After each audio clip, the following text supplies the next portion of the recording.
Hi everyone, welcome to my studio. My name is Diane Fago and I am a collage artist, and I do junk journaling and I do art journaling and I do mixed media, and those are the types of things that I like to share here on my channel.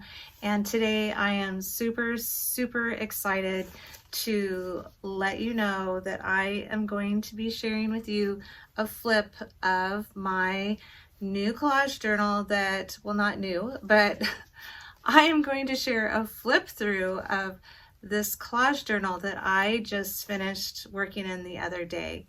And working in this journal has been quite a journey, and you will be seeing a lot of it here inside.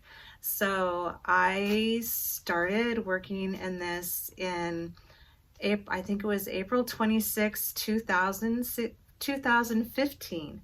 April 26, 2015. I actually dated the page. I'm really bad about forgetting to date my pages. Thank goodness I share photos of pretty much all the pages that I complete on Instagram, so at least I know I can go through and look back and I can figure out when stuff's made if I really wanted to. But I know that I started this on April 26, 2015.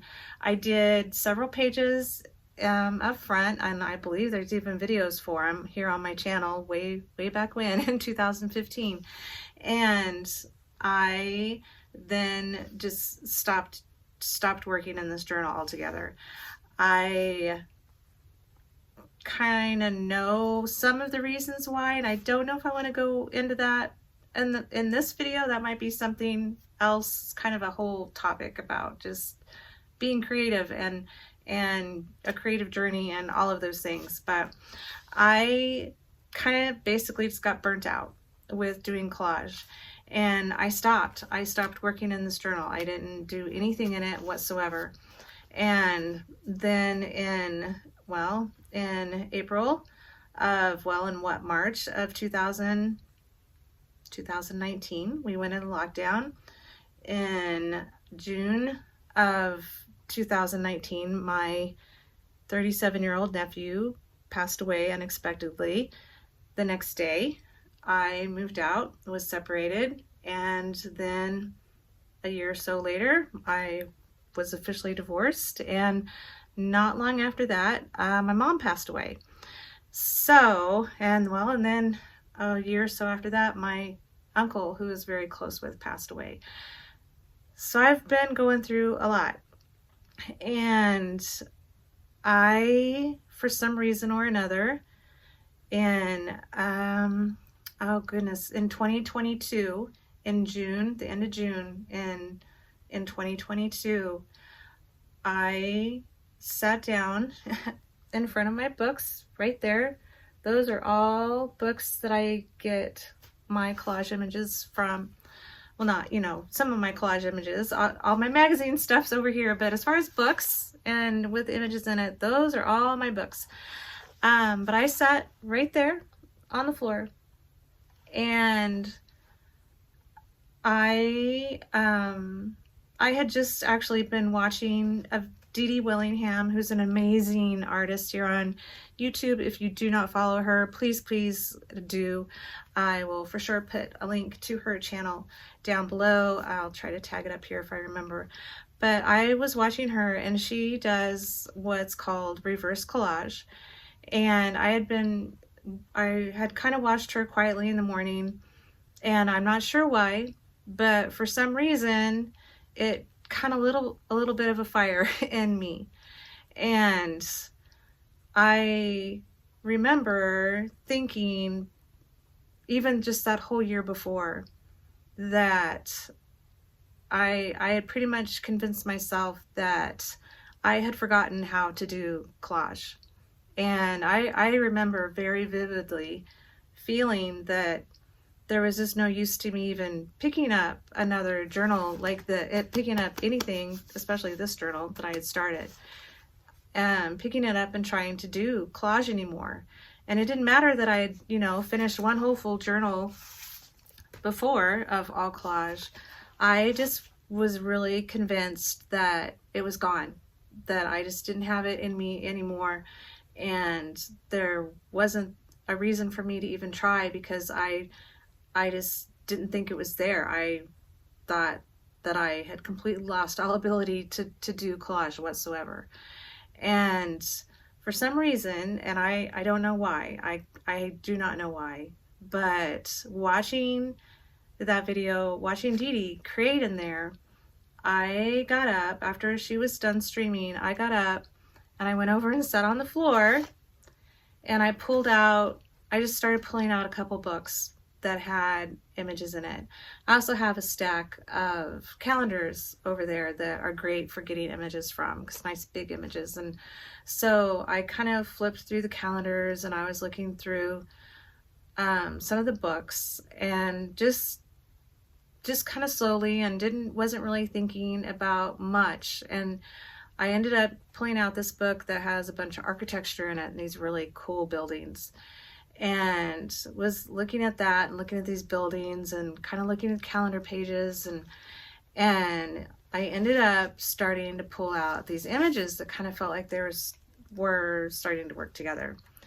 And I ended up, I'm trying to find it in here because it's in the middle. I started in the middle for some silly reason, but I worked on these, and this right here is what I'm talking about as far as the image. So I found this picture of the Empire State Building. Sorry, I'm covering up my face. I found this picture of the Empire State Building, and you know, had this really cool big butterfly from a calendar, and found this flower, and I thought, you know what, that actually kind of like matches the shape of the flower, matches up with the shape of this building. And I just slowly started putting these together. And I feel like it took me quite a while before it all came together. But just out of the blue, I worked on these pages here and didn't share any of it. I think I might have shared a picture of me sitting on the floor. I think that's what I shared. And just, you know, with these images. And after that, just little bit by little bit, I just kind of quietly started working in this. I didn't put the pressure on myself whatsoever to film any videos. There aren't any videos of me working on any of these pages in this journal, except for these last few ones. And that's also just a whole nother story, which I think just kind of goes along the part of being a content creator. Is it's so easy to fall into the trap of feeling like everything that you do is for content, and you kind of lose that desire to do stuff because nothing feels like it's for you anymore. And I was really struggling with a lot of that. And for some reason, I just knew that it was really important for me to just do this and not put any pressure on myself, not put any expectations on myself, not try to worry about videotaping everything and editing and uploading and just all of that goes along with it. I just knew that the most important thing for me right now is that I could feel myself wanting to start working on collage again, and that for some reason I was. And I was afraid to kind of do anything that would mess that up. And so now here we are. It's actually, today's the 8th. It's the 8th of January 2024. I finished the last page in this, not counting the one that I did yesterday where I altered one that was already in it. But I finished this journal on December 31st of 2022, which I think is kind of cool. It was a good way for me just to finish that year, and to finish the year, and to finish this journal, and to get to start January with a brand new, clean, totally open journal. So yeah, that's a long little bit of an intro about some of this, but I thought that, since another reason why I have shared in such detail my doing the last 4 pages in this journal, that's a lot of the reason why I did it, was because since I didn't share really working on anything in this, I shared I started sharing a lot on my Instagram. So if you don't follow me on Instagram, please do. Whenever I'm working on things, I do share a lot in my stories of going through my process and things like that, especially when I'm kind of out of the groove with making full-length videos for here. I will share a lot there. So that was, I had started kind of sharing a lot with that, working through my process on these pages on there, but I hadn't shared anything here on YouTube. And so that is another big reason why, for me, it was really important to share my process so much with those last few pages, was because I hadn't really shared any of that. And this is such a big deal for me to be finishing this journal finally after so long.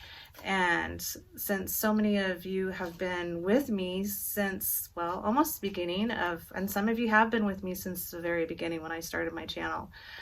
But I thought that it was something that I wanted to share for all of us, for me and for you.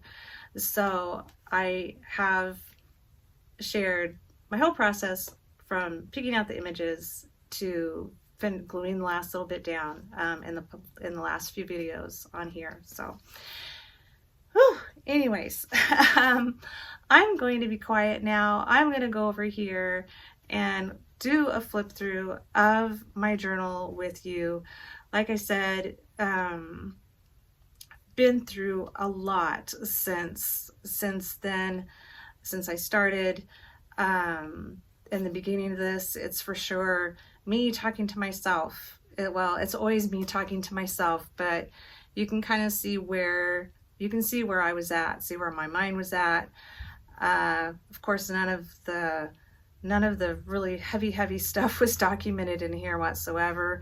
But since then, whenever I started working in this again, you can for sure see just kind of my ups and downs that I have been going through and that I am going through, and how putting them in my journal and sharing that, getting that out in my journal in a beautiful way, even though a lot of times what was behind them was full of pain and sadness and loneliness and grief and things like that. This is how I'm able to process things is in here.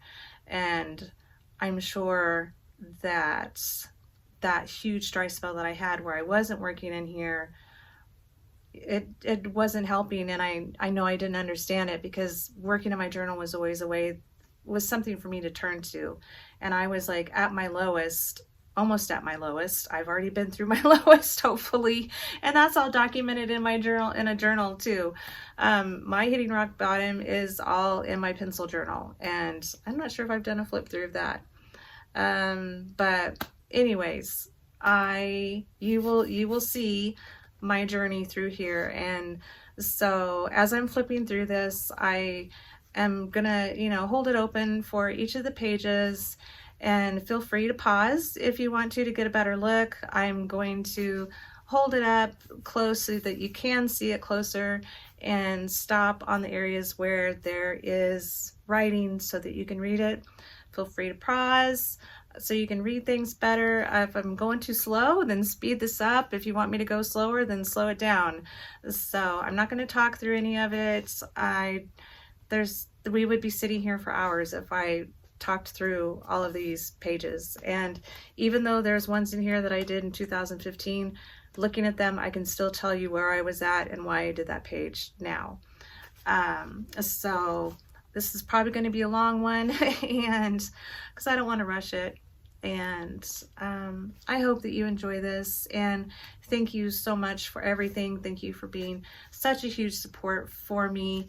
I know that I really put myself out here and share with you lots, and it's not always easy, but it helps me. And I'm hoping that by my sharing what I do and my love of art journaling and collage and how it helps me process things, my biggest wish is that by my sharing that with you, first of all, you're not alone. at all. And second of all, art, I hate saying this because it's so cliche, but art truly does heal. It does.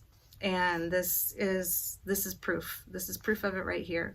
So if you could see a picture of me in 2015 when I started this and a picture of me now, it's not the same person whatsoever. And a lot of my being able to get through and to where I am now is by being able to work through some of those things in here. And even if I didn't work through it, I was still getting that out. So gonna stop talking, and we're gonna go over there, and please let me know what you think. And thank you so much, and let's do this. I am so excited to show you the inside of this journal. It is so very, very, very special to me. So please enjoy.